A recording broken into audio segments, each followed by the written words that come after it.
नमस्कार। आज हम लोग पढ़ेंगे महासागरीय जलधाराओं के बारे में, ओशन करंट के बारे में। देखिए, ओशन करंट बहुत ही महत्वपूर्ण है। यहाँ से प्रश्न पूछे जाते हैं क्योंकि कई बार ऐसा प्रश्न देखने को मिला है कि महासागरीय जलधाराओं में कौन सी जलधारा किस महासागर में है, इस तरीके से भी प्रश्न पूछे जाते हैं। तो देखिए, महासागरीय जलधाराएँ दो प्रकार की होती है। एक होती है ठंडी महासागरीय जलधारा और दूसरी होती है गर्म महासागरीय जलधारा। तो ठंडी और गर्म के बारे में हम लोग पढ़ेंगे। देखिए, ये जो लाइन आप देख रहे हैं ये सारे महादेश हैं और ये जो लाइन आप देख रहे हैं ये है विषुवत रेखा। विषुवत रेखा का बहुत ही इंपॉर्टेंट रोल है इसमें, क्योंकि आप जानते हैं कि सूर्य की लंबवत किरणें कहाँ पड़ती है? विषुवत रेखा पर। इसका मतलब कि सबसे ज़्यादा गर्म क्षेत्र यहीं पड़ता है। ये 0 डिग्री का अगल बगल का एरिया जो होता है वो बहुत ज़्यादा गर्म होता है। तो यहाँ पर जो भी जलधाराएँ होगी वो कैसी होगी? गर्म जलधारा होगी। मतलब कहने का ये है कि इस एरिया में अगर नीचे चले आएंगे तो ये दक्षिणी गोलार्ध है और ऊपर वाला कौन सा है? उत्तरी गोलार्ध है। तो अब बताइए मुझे कि जो यहाँ से जलधाराएं नीचे की ओर जाएगी वो कैसी होगी? तो वो ठंडी जलधारा होगी। और जो नीचे से ऊपर की ओर आएगी वो कैसी होगी? मतलब कहने का है कि जो विषुवत रेखा से नीचे की ओर जाएगी वो गर्म जलधारा होगी और दक्षिणी ध्रुव से विषुवत रेखा की ओर आएगी वो ठंडी जलधारा होगी। ऐसे ही अगर विषुवत रेखा से ऊपर की ओर जाएगी तो वो गर्म जलधारा होगी और ध्रुवों से इधर की ओर आएगी विषुवत रेखा की ओर तो वो कैसी होगी? ठंडी जलधारा। मतलब साफ साफ है कि विषुवत रेखा से ध्रुवों की ओर जाने वाली जो जलधारा है वो गर्म होगी और ध्रुवों से विषुवत रेखा की तरफ आने वाली जलधारा कैसी होगी? ठंडी जलधारा होगी। क्योंकि ये दोनों तरफ का एरिया जो है ये पूरा किससे ढका हुआ है? बर्फ़ से ढका हुआ है। तो इधर जो भी जलधाराएं होगी वो ठंडी जलधारा होगी और इस एरिया में जो भी जलधारा होगी ये कैसी होगी? तो ये गर्म जलधारा होगी। चलिए आज समझते हैं हिंद महासागर की जलधाराओं के बारे में और अटलांटिक महासागर की जलधाराओं के बारे में। अब देखिए, ये जो लाइन देख रहे हैं आप, विषुवत रेखा महासागरों को दो भागों में ही बांटता है। उत्तर की ओर होता है उत्तरी विषुवत जलधारा और दक्षिण की ओर होता है दक्षिणी विषुवतीय जलधारा। तो सबसे पहले पढ़ेंगे हम हिंद महासागर में जो जलधाराएं चलती है उसके बारे में। महत्वपूर्ण है, इसे ध्यान देना है। देखिए, यहाँ से जलधारा उत्पन्न होती है, यहाँ से जलधारा उत्पन्न होती है और इसे कहा जाता है दक्षिणी विषुवत जलधारा, क्योंकि ये दक्षिण में पड़ता है। देख लीजिए कि विषुवत रेखा के दक्षिण में है तो दक्षिणी विषुवतीय जलधारा। उत्तर में नहीं हो सकता है क्योंकि उत्तर में महाद्वीप है। तो महाद्वीप में कौन सी जलधारा चलेगी? तो महासागर में ही चलेगी। तो ये महासागर में यहाँ से उत्पन्न होती है कौन सी जलधारा? तो ये है दक्षिणी विषुवतीय जलधारा। दक्षिणी विषुवतीय जलधारा अब कैसी जलधारा है? तो गर्म जलधारा होगी, क्योंकि विषुवत रेखा से आ रही है। तो विषुवत रेखा से आ रही है तो गर्म जलधारा है। और यहाँ आने के बाद ये जो आप देख रहे हैं ये अफ्रीका महादेश के बगल में ये है मेडागास्कर एक द्वीप है। इस द्वीप से टकराने के बाद ये दो भागों में डिवाइड हो जाती है, दो भागों में बंट जाती है। एक धारा इधर की ओर चली जाती है जिसका नाम है मोजाम्बिक और एक धारा मेडागास्कर और अफ्रीका के बीच से होकर गुजरती है जिसका नाम है अगलुहास। तो महत्वपूर्ण है, इसे याद रखना है। अब देखिए, अब अगुल्हास और मोजाम्बिक कैसी जलधारा है? तो ये भी गर्म जलधारा होगी। तो ये इंपॉर्टेंट है, याद रखना है इसे, क्योंकि गर्म जलधाराओं में ये दोनों है और ये पूछा जा सकता है। अगुल्हास कैसी जलधारा है और मोजाम्बिक कैसी जलधारा है? तो गर्म जलधारा है, क्योंकि ये कहाँ से आ रही है? तो ये विषुवत रेखा से आ रही है और ध्रुवों की ओर जा रही है। अब फिर आगे जाकर के ये मुड़ जाती है, और देखिए यहाँ पर मुड़ने के बाद यहाँ पर आकर के ऑस्ट्रेलिया के पश्चिमी हिस्से से निकल रही है। एक बात हमेशा याद रखिएगा कि किसी महादेश के पश्चिमी हिस्से में ज़्यादातर आपको देखने को ठंडी जलधाराएं ही मिलेगी और किसी महादेश के पूर्वी हिस्से में गर्म जलधाराएं देखने को मिलती है। तो ऑस्ट्रेलिया के देखिए यहाँ से आ रही है तो यहाँ से जाएगी फिर ऐसे और फिर यही प्रक्रिया चलता रहेगा। मतलब कि पश्चिमी ऑस्ट्रेलिया जो जलधारा है वो कैसी जलधारा है? तो ये ठंडी जलधारा है। क्यों? क्योंकि ये दक्षिणी गोलार्ध से यानी कि दक्षिणी ध्रुव से कहाँ जा रही है? तो विषुवत रेखा की ओर जा रही है। तो ये कैसी जलधारा होगी? तो ये ठंडी जलधारा। तो पश्चिमी ऑस्ट्रेलिया की जो जलधारा है वो ठंडी जलधारा है और अगुल्हास और मोजाम्बिक और दक्षिणी विषुवतीय जलधारा गर्म जलधारा है। बात समझ गए? आगे बढ़ते हैं। अब इस एरिया में आते हैं तो यहाँ पर देखिए ये अटलांटिक महासागर है, पूरा ये अटलांटिक महासागर है। अटलांटिक महासागर को विषुवत रेखा दो भागों में बांटता है। ऊपर वाले को कहा जाता है उत्तरी अटलांटिक महासागर और निचले को कहा जाता है दक्षिणी अटलांटिक महासागर। सबसे पहले उत्तरी अटलांटिक महासागर के बारे में समझते हैं। इसके बारे में देखिए, यहाँ पर पूरा जो क्षेत्र देख रहे हैं कि किस तरीके से मतलब क्लॉकवाइज में यहाँ पर धाराएं घूमती है। देख लीजिए क्लॉकवाइज में, और यहाँ आएंगे दक्षिणी गोलार्ध में तो एंटी क्लॉकवाइज में। देखिए यहाँ दक्षिणी गोलार्ध में देख रहे हैं तो इस तरीके से जलधाराएं घूम रही है, और यहाँ पे आएंगे तो इस तरीके से घूम रही है। तो सबसे पहले समझेंगे इसे कि देखिए उत्तर में अगर है तो उत्तरी विषुवतीय जलधारा होगी, और नीचे में है तो दक्षिणी विषुवतीय जलधारा होगी। तो यहाँ से उत्तरी विषुवतीय जलधारा उत्पन्न होती है यहाँ से, और आगे बढ़ती है। आगे बढ़ने के बाद एक मैक्सिको की खाड़ी में निकल जाती है यहाँ पर, और एक आगे बढ़ती है एंटिली जलधारा के रूप में। मतलब कहने का ये है कि ये भी यहाँ पर दो भागों में डिवाइड होती है, उत्तरी विषुवतीय जलधारा, और एक इस तरीके से भाग जाती है इधर। और दूसरी जलधारा कैसी है, तो ये एंटिलीज की जलधारा है। अब बताइए कि एंटिलीज की जलधारा कैसी जलधारा होगी, तो ये विषुवत रेखा से जा रही है, ध्रुवों की ओर बढ़ रही है ना आगे, तो ये जलधारा होगी आपकी गर्म जलधारा। और उसके बाद एक फ्लोरिडा की जलधारा है। तो देखिए फ्लोरिडा की जलधारा भी कहाँ से आ रही है, फ्लोरिडा की जलधारा भी विषुवत रेखा से आ रही है।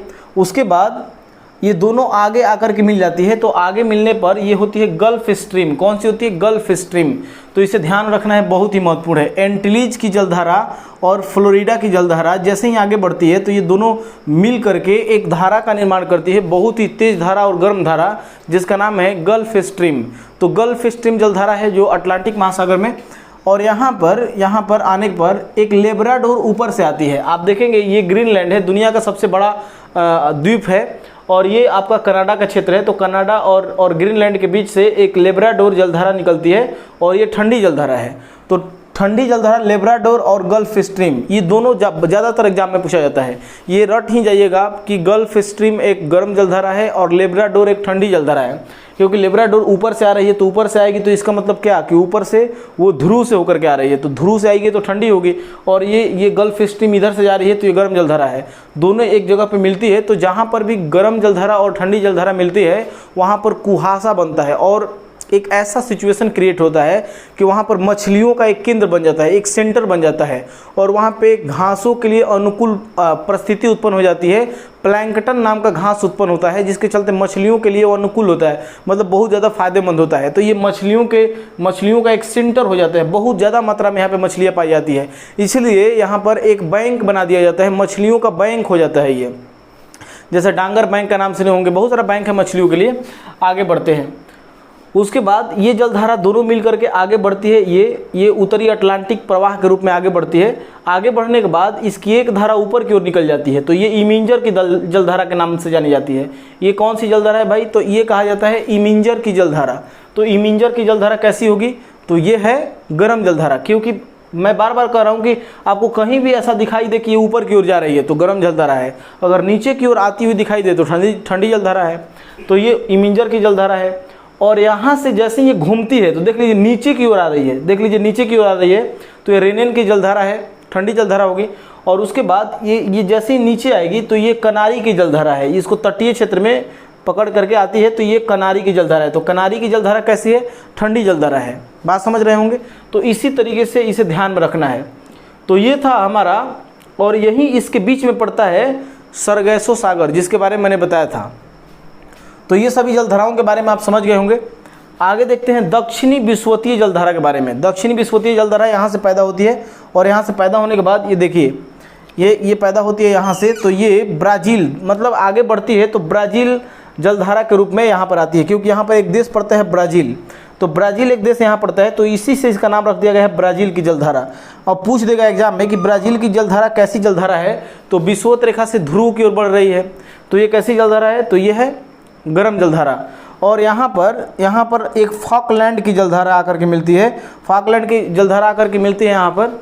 तो एक ऐसा सिचुएशन क्रिएट होता है जैसा यहाँ पर हुआ था। यहाँ पर भी मछलियों के लिए एक बहुत बड़ा केंद्र बन जाता है, और मछलियाँ ज़्यादातर यहाँ पे उत्पादन की जाती है, तो इसे ध्यान रखना है।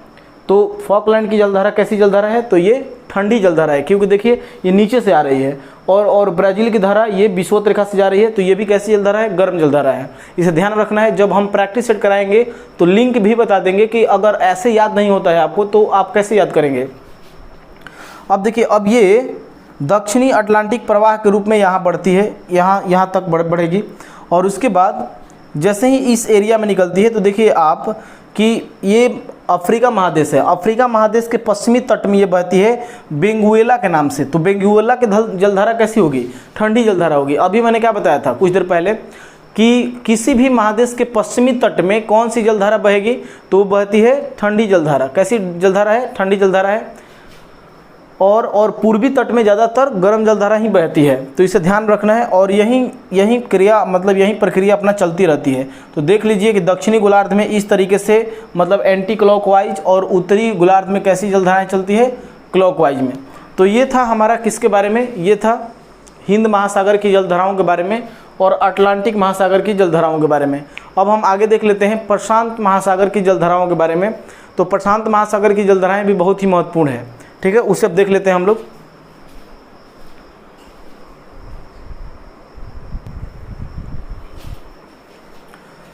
देखिए इसमें यह है उत्तरी अमेरिका और यह है दक्षिणी अमेरिका। अब ये एशिया है। मतलब कहने का है कि प्रशांत महासागर के जलधाराओं के बारे में हम लोग को पढ़ना है। प्रशांत महासागर एशिया, ऑस्ट्रेलिया, उत्तरी अमेरिका, दक्षिणी अमेरिका से लगा हुआ है, इसलिए मैप को मैंने बदल करके दिखाया है। देख लीजिए कि यही वो प्रशांत महासागर है जिसमें उत्तरी प्रशांत महासागर की जलधाराएं हैं और इसमें दक्षिणी प्रशांत महासागर की जलधाराएं हैं। जो जलधारा यहाँ है वो दक्षिणी प्रशांत महासागर की है और जो जलधारा यहाँ है उत्तरी प्रशांत महासागर की जलधारा है। देखिए विषुवत रेखा से ऊपर की ओर जो जलधारा है इसे बोलते हैं उत्तरी विषुवत जलधारा और जो दक्षिण की ओर पैदा हो रही है इसे बोलते हैं दक्षिणी विषुवत जलधारा। फिर मैंने बताया अभी कि जो जलधारा नीचे से ऊपर की ओर जाएगी, मतलब कहने का ये है कि जो ध्रुवों से विषुवत रेखा की ओर जाएगी वो ठंडी जलधारा होगी और जो विषुवत रेखा से ध्रुवों की ओर जाएगी वो गर्म जलधारा होगी। तो यहाँ पर पैदा होती है जलधारा इसके यहाँ से, तो इसको बोलते हैं उत्तरी विषुवतीय जलधारा और ये आगे बढ़ती है क्यूरेशियो के नाम से। क्यूरेशियो की जलधारा कैसी जलधारा है? तो गर्म जलधारा है। देखिए यहाँ पर आगे बढ़ रही है, तो ये कैसी जलधारा है? क्यूरेशियो की जलधारा है, तो ये गर्म जलधारा है। और ये आगे बढ़ने के बाद ये जो द्वीप देख रहे हैं ना, ये एक द्वीप है जापान का, मतलब ये जापान है। तो यहाँ से ये जलधारा घूम जाती है और एक आगे निकल जाती है। एक जलधारा मुड़ जाती है यहाँ पर और एक जलधारा आगे निकल जाती है। तो जो मुड़ करके जापान में चल जाती है वो भी कैसी जलधारा है? तो वो भी मतलब गर्म जलधारा है, सुसीमा की जलधारा। तो सुसीमा की जलधारा है, ये भी यहाँ पर मुड़ के निकल जाती है यहाँ पर, इसे ध्यान रखना है।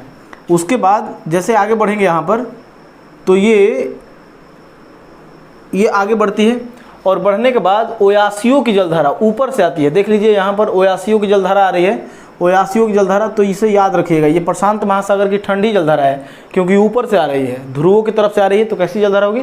ठंडी जलधारा। एक और जलधारा आ रही है ऊपर से जिसका नाम है क्यूराइल की जलधारा। तो क्यूराइल की जलधारा भी कैसी है? ठंडी जलधारा है। मतलब कहने का ये है कि ठंडी और गर्म जलधारा जहाँ पर मिल रही होगी वहाँ पर भी मछलियों का एक सेंटर बन रहा होगा। मतलब यहाँ पर भी मछली बहुत ज़्यादा मात्रा में पाई जाती होगी। आप जानते होंगे कि जापान के बगल में बहुत सारी मछलियाँ पाई जाती है, तो उसका कारण यही है कि यहाँ पर गर्म और ठंडी जलधाराएँ मिल रही है, ओयासियो और क्यूराइल। और यहाँ पे सुसीमा की जलधारा इधर आ गई है और ये जलधारा आगे बढ़ रही है, तो ये दोनों आकर के मिल जाती है। उसके बाद ये फिर आगे बढ़ती है, फिर आगे बढ़ती है उत्तरी प्रशांत जलधारा के रूप में। तो ये आगे बढ़ती है, तो ये भी दो भागों में फिर यहाँ पे डिवाइड हो जाती है। एक ऊपर की ओर जाती है जिसको बोलते हैं अलास्का की जलधारा। अब आपसे पूछ देगा कि अलास्का की जलधारा कैसी जलधारा है? तो देख लीजिए यहाँ से नीचे से ऊपर की ओर जा रही है, तो ये गर्म जलधारा है। तो अलास्का की जलधारा भी कैसी जलधारा है? ये गर्म जलधारा है, ऊपर की ओर जा रही है। और एक जलधारा देखिए यहाँ पर नीचे की ओर आ रही है जिसको बोलते हैं कैलिफोर्निया। यहाँ पर अलास्का पड़ता है, ये कैलिफोर्निया का क्षेत्र है। तो कैलिफोर्निया की जलधारा कैसी होगी? तो ये ऊपर से नीचे की ओर आ रही है, तो ये ठंडी जलधारा होगी। तो इसे ध्यान रखना है और इसको याद करना कोई बड़ी बात नहीं है। आप प्रैक्टिस सेट जब कराऊंगा मैं तो आप याद कर लेंगे आराम से। तो कैलिफोर्निया की जलधारा कैसी जलधारा है? तो ये भी ठंडी जलधारा है। तो अब आकर के यहाँ मिल जाती है, तो फिर यही प्रक्रिया चलती रहती है हमेशा के लिए। उसके बाद अब चलते हैं दक्षिणी विषुवतीय में। दक्षिण विषुवतीय जलधारा के रूप में देखिए कि यहाँ से दक्षिणी विषुवतीय जलधारा पैदा होती है और ये ऑस्ट्रेलिया के पूर्वी हिस्से में आती है। इसके पहले मैंने बताया था ऑस्ट्रेलिया के पश्चिमी हिस्से में, ऑस्ट्रेलिया के पश्चिमी हिस्से में ठंडी जलधारा मैंने बताया था कि किसी भी महादेश के पश्चिमी हिस्से में ठंडी जलधारा है। लेकिन इस महादेश के पूर्वी हिस्से में कौन सी जलधारा है? तो पूर्वी ऑस्ट्रेलिया में पूर्वी ऑस्ट्रेलिया की जलधारा है और ये कैसी है? तो गर्म जलधारा है। देख लीजिए विषुवत रेखा से ध्रुवों की ओर जा रही है, तो ये गर्म जलधारा है। उसके बाद दक्षिणी प्रशांत प्रवाह के रूप में ये आगे बढ़ती है और आगे बढ़ने के बाद ये जो आप देख रहे हैं ना, ये दक्षिणी अमेरिका महादेश, पेरू देश पड़ता है यहाँ पर, दक्षिणी अमेरिका में यहाँ पर पेरू देश पड़ता है। पेरू देश से होकर के गुजरती है, जिसको हम्बोल्ट की धारा बोलते हैं। क्या बोलते हैं? हम्बोल्ट की जलधारा। तो हम्बोल्ट की जलधारा कैसी जलधारा है? तो ये भी एक ठंडी जलधारा है, बहुत ही महत्वपूर्ण, इसे ध्यान में रखना है। क्योंकि पेरू अगर पूछा जाए या हम्बोल्ट, सबसे ज़्यादा बार पूछा गया है ये से VVI आप कहीं लिख लीजिएगा, क्योंकि ये बहुत बार पूछा गया है। हम्बोल्ट यानी कि पेरू की जलधारा कैसी जलधारा है? तो ठंडी जलधारा है, क्योंकि विषुवत रेखा से कहाँ जा रही, सॉरी ध्रुवों से कहाँ जा रही है? तो विषुवत रेखा की ओर जा रही है। ठीक है, तो ये सारी जलधाराएँ थी। यहाँ से भी 1 नंबर का प्रश्न पूछा जाता है, हमें ध्यान रखना है। ठीक है, तो मिलते हैं नेक्स्ट वीडियो में, तब तक के लिए बाय।